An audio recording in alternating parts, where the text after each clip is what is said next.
Hey y'all, long time no see. I've been out of town, taking some summer breaks, some post-tax breaks, and so I haven't had a live stream in a hot minute. And it's been an exciting time at the co-op. We are interviewing new financial planners, so we were doing that last week. So been busy, but now excited to get back to live streaming and YouTube and ranting about personal finance stuff. I'm Lewis Weil at Money Positive, Unscary Financial Planning for Everybody. We do a lot of budgeting and helping, working people get organized and take care of their personal finances. And today I'm talking about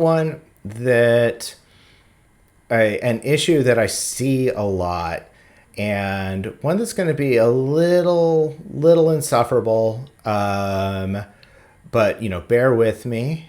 I try to be very understanding and forgiving and non-judgmental as a financial planner. There people have a lot of like stress and guilt around money, and so I don't make people feel bad about the things that they spend money on. Sometimes people do things for stress relief or on impulse, and I'm down to help people roll with that kind of stuff rather than trying to make them feel bad. Usually things like it's already done, it's in the past, let it go, let's move on to the next thing. But I've got one thing that sticks in my craw that bugs me that I want to call out a little bit. Online shopping, but not just online shopping. Like that's too big of a broad of a category. Amazon. Amazon breaks people's budgets more than any other single thing that I've noticed. And here's where it gets really insufferable and a bit pretentious. I have not used Amazon in at least 3, maybe 4 or 5 years. The irony, of course, I'm on Twitch right now, which is an Amazon product. But I have not bought anything from the Amazon store and had an Amazon box arrive at my house in years. I can't remember the last time I had an Amazon account and ordered stuff. And the reason I call out Amazon, the reason I stopped was ethical reasons. Like the carbon footprint of Amazon, the impact that Amazon has on small retailers, mom and pop shops. I know this is a nuanced conversation we can get into. I don't think Amazon is like a monster or anything. I just choose not to use it. I understand why it's convenient and why people like it. But I had a friend who worked in an Amazon warehouse, and after hearing what that job was like, I couldn't do it anymore. When I found out what it's like working in their warehouses, for me personally, ethical reasons, I just couldn't do it anymore. So I got rid of my account and I haven't ordered Amazon. And as a result, I started, shopping locally, which is something I'm going to dive into. But the reason I'm live streaming is not the pretentious, judgy part about it. It's what I see it do to people's budgets. It just makes it too easy to spend money and to make it not feel real. So when we build budgets for people, we figure out, how much do people make? What are the things that they have to spend money on? And how, rather than telling them you spent this much on coffee and this much on Amazon and this much on takeout and this much on groceries, we say you've got a fixed number. If you stick to that number, you'll pay all your bills and you'll hit all your savings goals. Whatever that number is, it's usually 30% of income if we can swing it, that people get to spend in a given month. For the most part, people adjust to it and are good at sticking to the number. So Pretend we give someone $1,200 and they can spend every dime of it. Like once people know how much they have to spend, they are do for the most part do a pretty good job sticking to it and start to reliably save. But I've seen over and over and over that Amazon in particular makes it a little too easy to break the budget. And tell me if this sounds familiar. You casually shop on your phone, add things to your cart, and then right before bed or maybe after a drink, just decide, what the hell, buy your whole cart, get that dopamine hit from doing some retail therapy, from doing an action, and then you go to bed and you forget about it, and then a bunch of stuff that you didn't really want shows up at your door a couple days later, and maybe you say you're going to return it and then you never get around to it. So I've just seen too many times where Amazon is the thing that people can't break from their budget. Like they have visibility otherwise. Maybe they keep Amazon tied to its own credit card because they get the points. And Prime just makes it too tempting because the shipping is, I think, is still free. Been a while since I had it. And it's just the thing I see over and over that breaks people's budgets. And so I don't think I've ever asked anyone to give it up. I know it's convenient. I know there's a reason that people like it. But I have had some people where we do some behavior modifications. If you're up for it and you want to give it a try, actually I've had some people do this where we do a 30 days with no Amazon in order to help them get on budget. Like, not asking anyone to give it up forever, but try 30 days and see how your life goes. I've had people give their passwords to someone else so that they have to have someone else log them in before they can order something, to slow down, to create a little friction, to make it just a little bit harder so that they're not ordering impulsively so often. And I remember this. I used to do it all the time. I think it drove my partner crazy to just see, boxes at the doorstep that of things you don't even remember. I've had people who disconnected their cards and then put their cards in a bag of ice in the freezer so that anytime they needed to get the card number, they would have to thaw it out. All the way up to, people like me who've just given it up. It doesn't mean completely giving up online shopping, but it does, end up largely mean you do a lot less online shopping if you're not using Amazon. I still do some online shopping, but, that is the big one.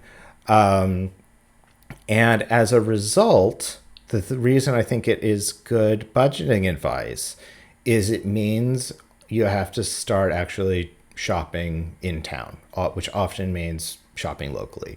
Again, the pretentious part, I decided that I wasn't going to buy at Amazon anymore, and I was going to try to shop as much as I can at local stores and co-ops whenever possible. So I do a lot of my shopping at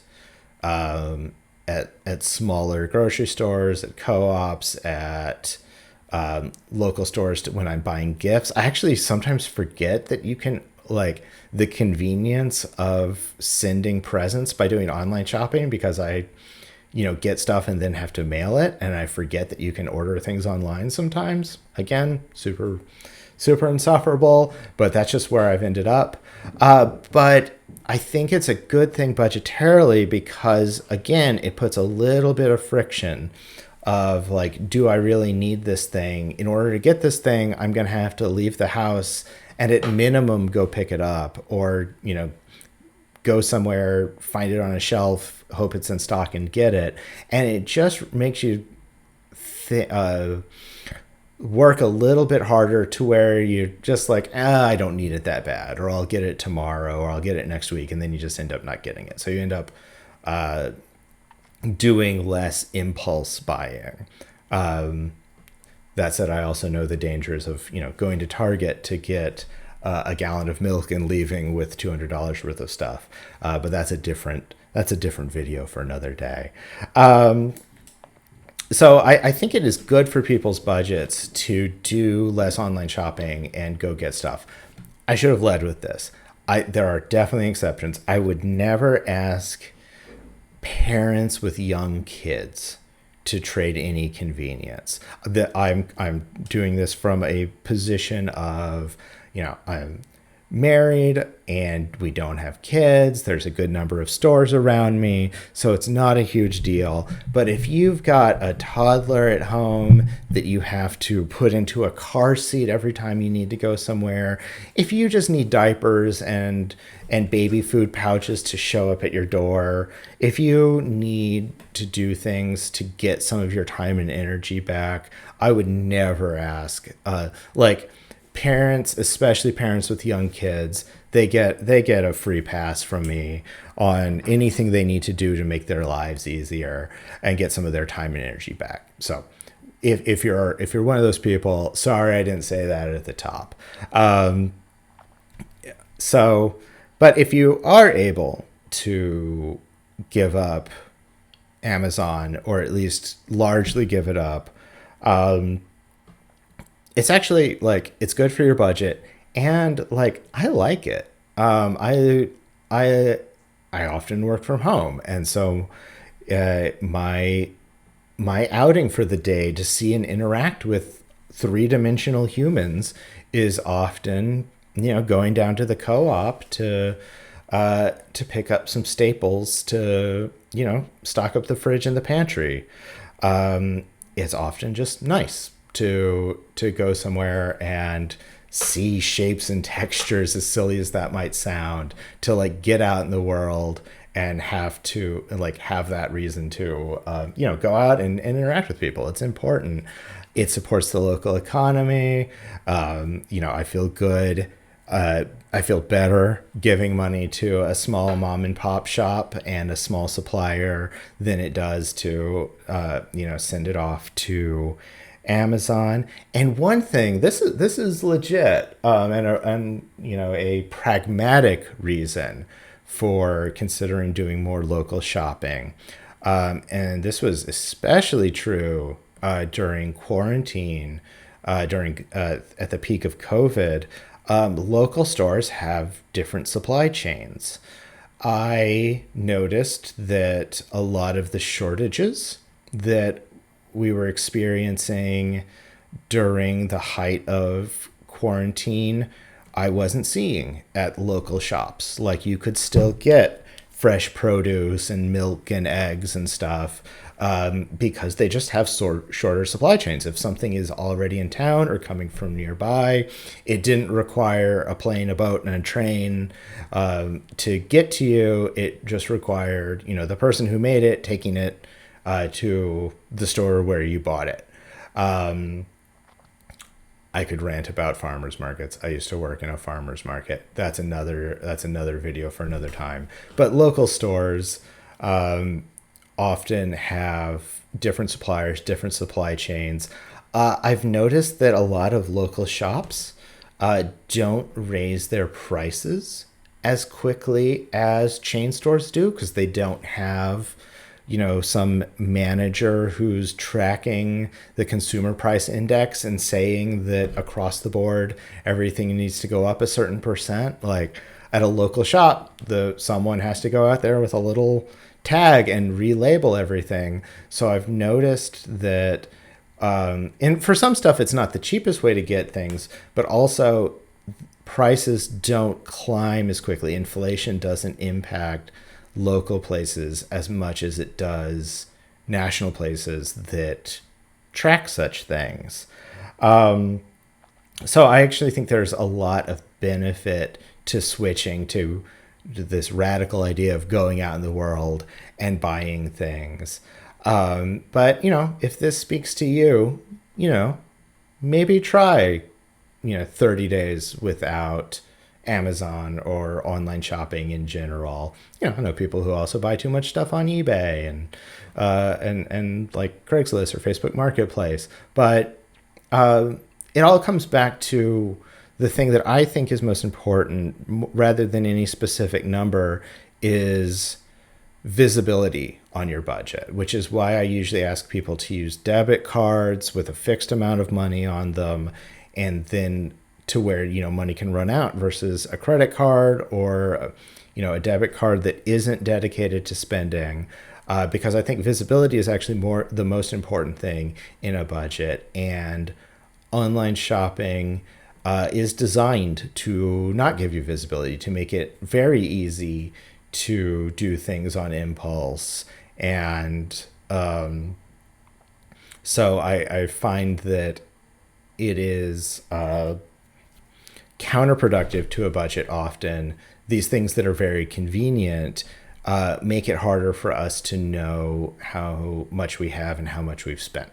So doing things that give you more visibility, like going to a store and knowing how much you have in your cart, and then using that to help you make decisions. Like I literally, will look at my budget, see how much I have left to spend. I'm a baker. I love trying fun ingredients, and I often use it to be like, do I really need this flour or this pan or whatever right now compared to other things in my budget? And just that little bit of visibility, I think, really helps. Also, it's nice. I usually get a coffee while I'm out and about. But anyway, those are my semi-pretentious thoughts about Amazon. I'm going to check the chat room, see if anyone's giving me a hard time. I don't see anything. So I'm actually going to go over to a local taco place and get some nice local tacos before getting back to my meetings. Reach out, Lewis, Lewis, at moneypositive.com, info@moneypositive.com, or just go to moneypositive.com and you can make an appointment or reach out. I'm going to get my first haircut since March, so the next time you see me, I will be less shaggy. Soak in the shag. Thanks, and stay money positive. Appreciate y'all.